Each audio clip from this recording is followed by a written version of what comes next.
মুর্শিদাবাদের শামশেরগঞ্জের প্রতাপগঞ্জে নতুন করে গঙ্গা ভাঙনে তলিয়ে গেল দোতলা বাড়ি, আতঙ্ক এলাকা জুড়ে।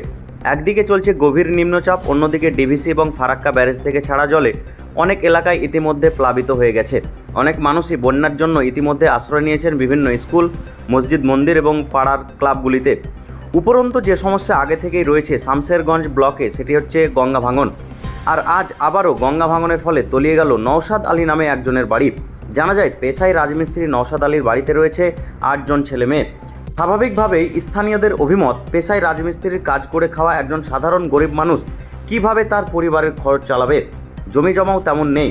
তাই নওশাদ আলী এবং তার মতো অসহায় মানুষদের, যাদের বাড়ি গঙ্গায় তলিয়ে গিয়েছে, মাথা গোঁজার ঠাঁই পর্যন্ত রইল না। অবিলম্বে সরকার যেন তাদের সাহায্য করে। একজন স্থানীয় মানুষ জানাচ্ছেন, নওশাদ আলীর মতো অনেকেরই বাড়ি আজকে গঙ্গা ভাঙনের ফলে গঙ্গা গর্ভে তলিয়ে গেছে। সরকার সামান্য বালির বস্তা দিয়ে বাঁধ দেওয়ার চেষ্টা করলেও তাতে কিন্তু খুব একটা সুরাহা হচ্ছে না। সরকারের কাছে আমাদের দাবি, অবিলম্বে শামশেরগঞ্জের যে দীর্ঘদিনের সমস্যা গঙ্গা ভাঙন, সেটা দূর করতে হবে।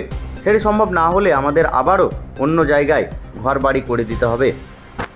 এই যে নওশাদ আলীর যে বাড়িটা তলিয়ে গেল, তার 8 সন্তান, 3 ছেলে এবং 5 মেয়ে, এই রাজমিস্ত্রির কাজ করে। এনার বাড়িটা তলিয়ে গেল, ইনি কোথায় যাবে এখন? আমাদের রাজ্য সরকার যে কাজের যে 100 কোটি টাকার ঘোষণা করেছে, সেই কাজ হচ্ছে, বালির বস্তা দিয়ে সেই জায়গায় জায়গায় কাজ হচ্ছে। এখন কেন্দ্র সরকার যদি আমাদের সহযোগিতা করে বা হাত বাড়িয়ে দেয়, তাহলে আমাদের অনেক ভালো হয়। আমাদের অনেক চিন্তা, আজ হয়তো এই নওশাদদার বাড়ি জলে তলিয়ে গেল, কাল হয়তো আমাদের তলিয়ে যাবে। আরও অন্য অন্য মানুষ আছে যারা গঙ্গার ধারে বসবাস করে, তাদেরও বাড়ি হয়তো তলিয়ে যাবে। আমরা অনেক চিন্তার মধ্যে রয়েছি। তারপরে একটা মসজিদও তলিয়ে গিয়েছে জলে। হ্যাঁ, বাইক জলে তলিয়ে যায়, স্থানীয় লোক এসে তড়িঘড়ি সেই বাইককে উদ্ধার করে। সেই জায়গাতেও কাজ চলছে বালির বস্তা দিয়ে। কোথায়?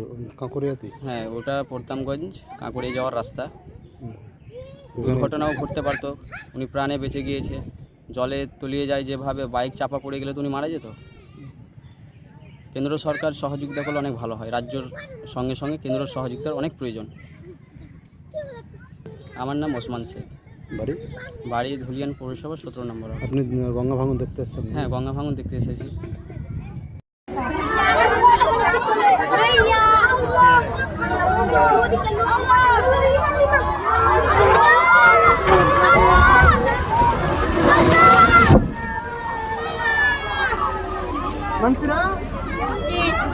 কি করতে বাড়ি পড়ে হলো?